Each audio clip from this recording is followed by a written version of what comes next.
Welcome back to another how-to episode. Today we are discussing how to build bigger biceps. We're going to be covering what you're doing wrong, my top bicep exercises, how many times to train them per week, and also the best rep ranges. Stay tuned. Welcome to another episode where I've got blue pen all over me. So today we're talking biceps and how to get the most out of your bicep training. So as you'll see here, this is what the bicep is. Fibers run straight in line, very simple. All you need to do to work your biceps is this. Your elbow is a hinge joint. It doesn't move in and out or side to side. Well, it shouldn't. All it does is hinge. That's it. What you want to focus on when training your biceps is fully lengthening and fully shortening. So when I'm doing a curl, for example, a dumbbell curl, I want to contract my tricep at the bottom. That way the biceps fully lengthening and then bring it up. And I want to focus on trying to squeeze an imaginary finger in there at the joint and getting the absolute most out of everything. That is how you're going to take that bicep through its full range and lengthen, shorten, and get the most out of every single exercise. Now, what you want to think about is when you're lining up, when you're doing a bicep exercise, you want to line these imaginary lines up with where the force is coming from. So, for example, if you're working with a dumbbell, it's only going to go one way, down. So curling dumbbells in like this, as you'll see some people doing, like this, or curling across, that's just all shoulder, because you're just flexing your shoulder. That's all that's happening, that's front delts.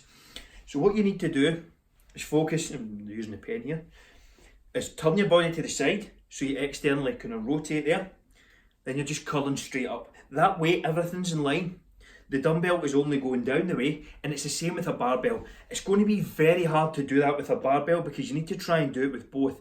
Unless you've got quite a narrow kind of rib cage or waist, you can get them out. Big Arnie was key for this, and this is why you see I'm doing a lot of curls. Or you can do certain cables, dumbbell curls, etc. I'm going to be covering my top exercises in a minute on the whiteboard section. An excellent one is a high cable curl. So you just want to think about turning your shoulder out slightly, curling from here, have the cable high set up and just curling in. All you're doing is moving that elbow joint. That's it, literally nothing else. If you want to build bigger biceps, just focus on how you can do this movement.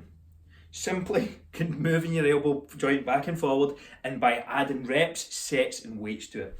That's how you build bigger biceps. It's much simpler than you think.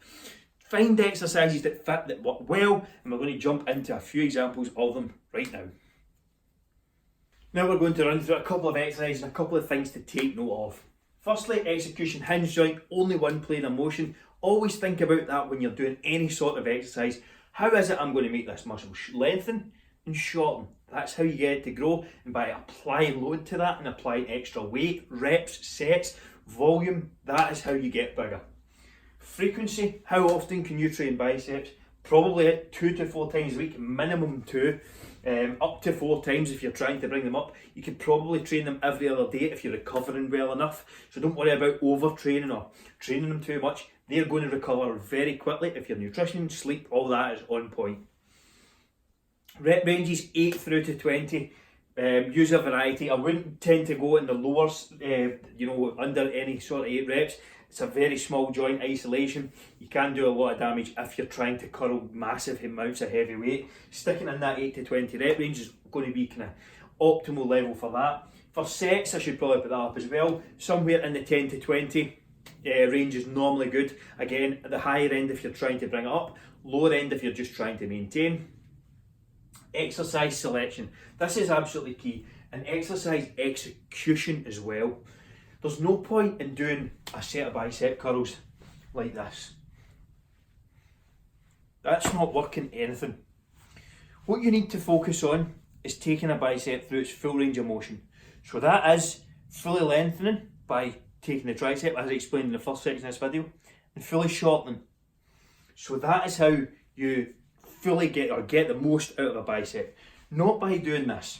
If you're doing this, you're not really actually working too much of your bicep, you're doing hip movements. So think about that and some excellent exercises to get the most out of that and really isolate it are the dumbbell preacher curl. So dumbbell preacher, and as I said, set up yourself in the video. So when you're hanging over the preacher bench, set it up like this.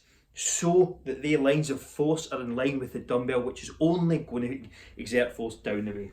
Next, a high cable curl. Again, another example I gave you in that first video.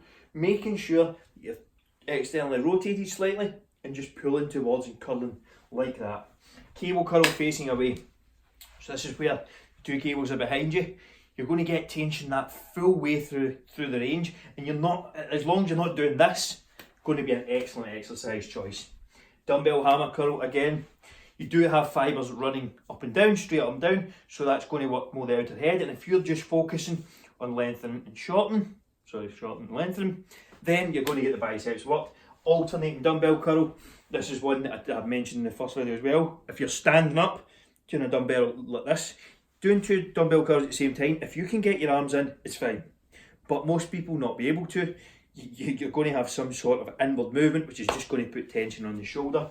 So think about that when you're doing these bicep exercises.